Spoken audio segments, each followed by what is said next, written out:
ఆంధ్రప్రదేశ్ రాష్ట్రం శ్రీకాకుళం జిల్లా విశాఖ స్టీల్ ప్లాంట్ను సెయిలులో విలీనం చేయాలి అని, సొంత గనులు కేటాయించాలి అని కేంద్ర ప్రభుత్వం ప్రకటించిన ప్యాకేజీలో కార్మికులకు జీతాలు చెల్లించాలి అని విశాఖ ఉక్కు పరిరక్షణ పోరాట వేదిక ఆధ్వర్యంలో శ్రీకాకుళం 7వ రోడ్ జంక్షన్ వద్ద నిరసన కార్యక్రమం చేపట్టారు. ఈ సందర్భంగా సిఐటియు అధ్యక్షులు డి గోవిందరావు పత్రికా మీడియా మిత్రులతో మాట్లాడారు.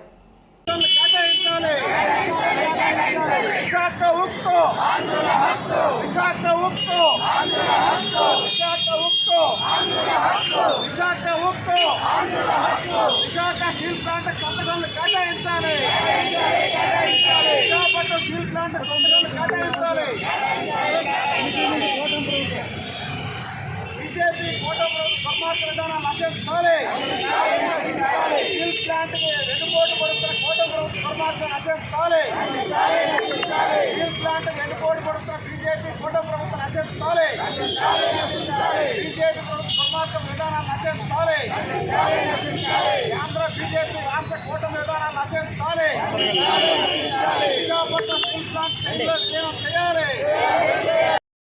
చెప్పినారు. ఈ రోజు మరి ఎందుకు కొనసాగించడం చెప్పి ప్రశ్నిస్తాం. ఇది అంతా కాదు, ఈ రోజు అందులో అనేక మంది వేలాది మంది నిర్వాసితులు ఉన్నారు. 16,000 మంది నిర్వాసితులు ఉన్నారు. వాళ్ళకి ఎప్పుడూ కూడా న్యాయం జరగలేదు. ఇప్పుడు కూడా అన్యాయంగా గురవుతారు.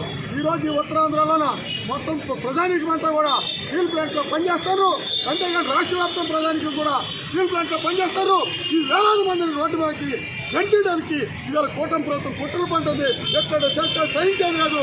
పోరాటాన్ని ఉధృతం చేస్తామని చెప్పి హెచ్చరిక జారీ చేస్తాం. రాష్ట్ర ప్రభుత్వం కేంద్ర ప్రభుత్వం వెంటనే స్టీల్ ప్లాంట్కి సైన్లో విలీనం చేయాలని చెప్పి సొంతగా ఇవ్వాలని చెప్పి కోరుతున్నాం. ఈ పోరాటాన్ని ఇంకా దేవస్థానం చేస్తామని చెప్పి హెచ్చరిక జారీ చేస్తాం.